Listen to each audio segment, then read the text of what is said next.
कल फेसबुक के founder CEO mark Zuckerberg एक पोस्ट किए और वो पोस्ट पे 13% ऑफ फेसबुक एम्प्लॉई उनको निकाला जाएगा।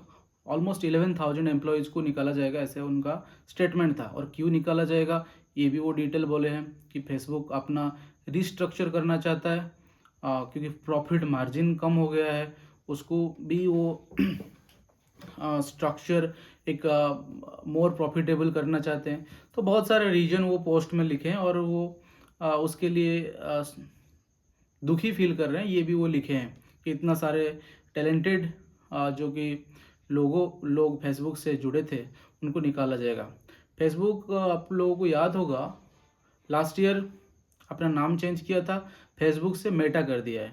और वो अपना जो नास्डैक और जो यूएस स्टॉक मार्केट है उसमें भी अपना नाम चेंज कर दिया, मेटा के नाम पे अभी वो ट्रेडिंग करता है। तो फेसबुक मेटा क्यों किया था? क्योंकि वो अपना एक विजन रखा है कि वो मेटावर्स बनाएगा। मेटावर्स मीन्स एक, आप मान सकते हो, एक दूसरा दुनिया होगा, एक वर्चुअल वर्ल्ड होगा जिसमें सारे कुछ चलेगा। मतलब वर्चुअल स्पेस लोग खरीदेंगे और उसमें वर्चुअल शॉप रहेगा, वर्चुअल आप प्रोग्राम कर सकते हो।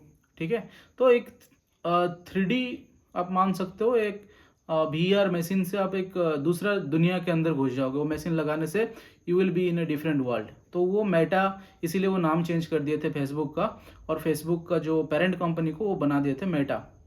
तो मेटा के अंदर वो तो बहुत सारे कंपनी को एक्वायर कर लिए हैं। जैसे आपको पता होगा व्हाट्सअप भी मेटा के अंदर आता है, आपको इंस्टाग्राम भी मेटा के अंदर आता है। वो सब कंपनी फेसबुक का फेसबुक ये सब का सारे कंपनी को एक्वायर कर लिया है। तो प्रॉब्लम कहाँ पे आ रहा है कि ये सारे इतना सारे लोगों को निकालना पड़ रहा है जॉब से। प्रॉब्लम ये है कि प्रॉफिट मार्जिन धीरे धीरे कम हो गया, क्योंकि जो कंपटीशन है, जो मार्केट सेचुरेशन और कंपटीशन बोल सकते हो, ये आ गया है। कंपटीशन काफ़ी ज़्यादा है और मार्केट सेचुरेशन भी आ गया है। तो एक पर्टिकुलर लेवल के बाद लोग इतना ज़्यादा नहीं यूज कर रहे हैं और रेवेन्यू इतना नहीं आ रहा है। ठीक है, उसका कॉम्पिटिटर जैसे गूगल का डिफरेंट आपका यूट्यूब हो गया और दूसरा प्लेटफॉर्म हो गया, ये सारे लोग अपना टिकटॉक हो गया, ये लोग शॉर्ट फॉर्म में ज़्यादा पॉपुलर हो गए। तो इस हिसाब से फेसबुक का जो ग्रोथ मेटा के लिए वो मार्क जुकरबर्ग जो प्लान किए थे या टारगेट किए थे, वो टारगेट अचीव नहीं हो पा रहा है। तो इसीलिए उनका जो जो मार्जिन प्रॉफिटेबिलिटी धीरे धीरे कम हो रहा है। इसीलिए उनका जो शेयर भी प्राइस काफ़ी गिर गया है और वो तो अपना उनका जो नेट वर्थ होता है और कंपनी का जो वैल्यूएशन होता है वो काफ़ी गिर गया है।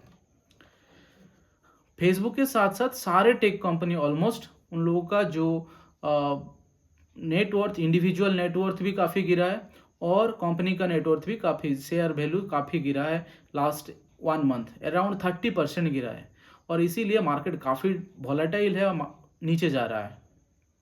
आप टेस्ला मान लो, आप अमेजन मान लो, ऑलमोस्ट 30% सारे कंपनी का शेयर वैल्यूज नीचे गया है। ट्रिलियन डॉलर का मार्केट वैल्यू डाउन गया है। ये कभी, मतलब ये एक कल न्यूज आया था कि एक शेयर मार्केट जो हिस्ट्री है, स्टॉक मार्केट का हिस्ट्री में ये पहले ऐसा हुआ कि $1 ट्रिलियन किसी कंपनी का डाउन हुआ है 1-2 मंथ में। तो सारे ऑलमोस्ट टेक कंपनी डाउन हुआ है। अभी जैसे आप मान लो टेस्ला भी डाउन हुआ है और टेस्ला डाउन होते होते उनका जो फाउंडर है इलन मस्क का भी अपना पर्सनल नेटवर्थ डाउन हुआ है। तो ऑलमोस्ट 189-190 ऐसे बिलियन डॉलर, वो 200 प्लस बिलियन डॉलर प्लस था उनका नेटवर्थ, अभी वो गिर के 190 बिलियन डॉलर पे आ गया है। और सेकंड है जो बर्नार्ड अर्नोल्ड, तो उनका अभी से वो सेकंड रिचेस्ट है according to real time Forbes data. आप देखोगे तो सेकंड में है वो बर्नार्ड अर्नोल्ड, वो he is the second richest. Third पे इंडिया से है गौतम अदानी। और आज का मैं लिस्ट देख रहा था, आज का लिस्ट से रिलायंस का जो फाउंडर मुकेश अंबानी का नेटवर्थ हो गया 91 ऐसे बिलियन डॉलर है, तो वो 8th रिचेस्ट में हो गया। That means top 10 richest person in the world में दो इंडियन का नाम है। ये एक बहुत बड़ी चीज़ होता है। भले ही लोग गौतम अदानी के बारे में थोड़ा कंट्रोवर्सी है कि वो ग्रोथ कर रहे हैं अपना लोन बढ़ा के, तो that is a different issue, different discussion. लेकिन जो नेटवर्थ के हिसाब से हम देखेंगे कि टॉप 10 रिचेस्ट वर्ल्ड वाइड आप देखोगे तो दो इंडियन का नाम है, तो ये बहुत बड़ी चीज़ है। और आज आप मार्केट वैल्यू देखोगे तो अराउंड 720 मिलियन डॉलर का ग्रोथ हुआ है आपका अदानी का, गौतम अदानी का। और टेस्ला आपका इलन मस्क हो गया, सेकंड जो बर्नार्ड अर्नोल्ड हो गए, तो उन दोनों का गिरा है। और जो गौतम अदानी का नेटवर्थ है वो ऑलमोस्ट 144 बिलियन डॉलर है, और जो थर्ड रिचेस्ट है वो 159 बिलियन डॉलर है सेकंड। तो डिफरेंस ज़्यादा नहीं है, लेकिन डिफरेंस थर्ड और फोर्थ के बीच में जो जेफ बेजो है, अमेजन का शेयर भी काफ़ी गिरा है, 30% ऑलमोस्ट गिर गया है। ठीक है, तो ये सारे जो टेक जिसको फांग बोलते हैं, हाँ, Facebook, Amazon, then Apple, then Netflix, G for Google, तो ये स्टॉक्स मतलब टोटल शेयर मार्केट का ये बहुत बड़ी हिस्सा ये लोग कवर करते हैं, और सबसे ज़्यादा ग्रोथ दिया है लास्ट डिकेड में। ये जो फांग बोलते हैं, FANG, तो ये जब गिरते हैं तो पूरा मार्केट पे इफेक्ट आता है। तो इसीलिए काफ़ी ले ऑफ चल रहा है। ट्विटर काफ़ी लोगों को निकाल दिया जब रिस्ट्रक्चर हुआ है। अभी फेसबुक निकाल रहा है। तो ये एक मार्केट के लिए इतना पॉजिटिव न्यूज़ नहीं है जो जॉब एस्पिरेंट के लिए, कि ये सारे इतना बड़े कंपनी का शेयर नीचे जाना ये मार्केट के लिए पॉजिटिव तो बिल्कुल नहीं है। जो अपकमिंग जो जॉब सीकर्स है उनके लिए अच्छा बात नहीं है ये, कि वो लोग रीस्ट्रक्चर करके प्रॉफिटेबिलिटी को बढ़ाना चाहते हैं। तो ये अनाउंसमेंट के बाद आज मेटा 5% रिगेन किया है, 5% उसका शेयर बढ़ा है आज।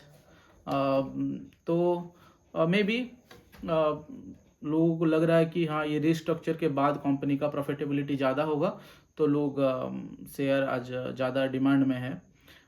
लेकिन टेस्ला, अमेजन, ये सारे शेयर गिर रहे हैं आज। जो डाउ जोन्स होता है USA का, जैसे इंडिया का सेंसेक्स होता है, NSE होता है, निफ्टी होता है, कुछ बड़े कंपनी को लेके ग्रुप बनाते हैं। ठीक है, निफ्टी 50 होता है, सेंसेक्स होता है। तो इस टाइप का USA में जो लोग इन्वेस्ट कर रहे हो, आप लोगों को पता है नास्डैक होता है, नास्डैक के अंदर S&P 500 होता है, और डाउ जोन्स होता है। तो ये टॉप कंपनीज को लेके ग्रुप बनाते हैं। तो जो डाउ जोन, S&P 500 जब गिरते हैं तो सोच लीजिए कि ये टॉप कंपनी गिर रहे हैं, मीन्स पूरा मार्केट ही गिर रहा है। और जो मार्केट गिर रहा है मीन्स बहुत लोगों का पैसा मतलब मार्केट जाने से पैसा ऑब्वियसली उनका जो नेटवर्थ कम हो जाता है। तो ये इंडिया मार्केट तो इतना डाउन नहीं हुआ, निफ्टी सेंसेक्स इतना डाउन नहीं हुआ, लेकिन उसका इम्पैक्ट आएगा क्योंकि सब ग्लोबल कंपनीज है। जो फेसबुक, अमेजन, ये सारे कंपनी जो शेयर डाउन जाएगा तो अब इंडिया पे भी इफेक्ट आएगा। तो लोग मतलब एनालिस्ट जो है, मार्केट एनालिस्ट, वो लोग बोल रहे हैं कि और भी नीचे जाएगा और मार्केट काफ़ी वॉलेटाइल होने का चांसेस है आगे।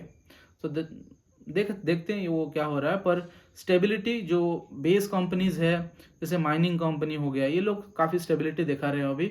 लेकिन जो सॉफ्टवेयर, जो टेक कंपनीज है, बड़े बड़े कंपनी, वो उनका स्टेबिलिटी बहुत कम हो गया अभी।